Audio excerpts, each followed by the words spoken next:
हाय, कसे आहात? तर आज मी कढी बनवली आणि फर्स्ट टाईम थोडीशी वेगळ्या पद्धतीने बनवली. आहोंना खूपच आवडली, त्यामुळे म्हटलं त्याची रेसिपी आहे ना तुमच्यासोबत पण शेअर करावी.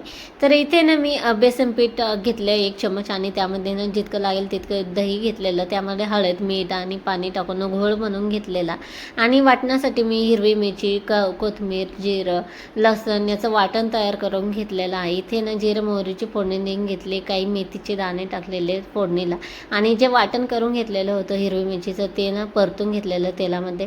थोडेसे 4 ते 5 लसणाच्या पाकळ्या अजून ठेचून मी टाकलेला. कढीपत्ता घरामध्ये नव्हता, मागून आणलेला शेजारच्या ताईकडून आणि त्याची पण फोडणी दिली आणि इथे ना जो घोळ बनवून घेतलेला होता तो टाकलेला. अशी प्रकारे मस्तपैकी कढी बनवून झालेली. वरतून ना थोडंसं अजून हळद मीठ टाकायचं हवं असेल तर, नाही तर पाणी टाकायचं, कारण आपण ना मिक्स करताना थोडंसं हळद मीठ टाकलेलं होतं.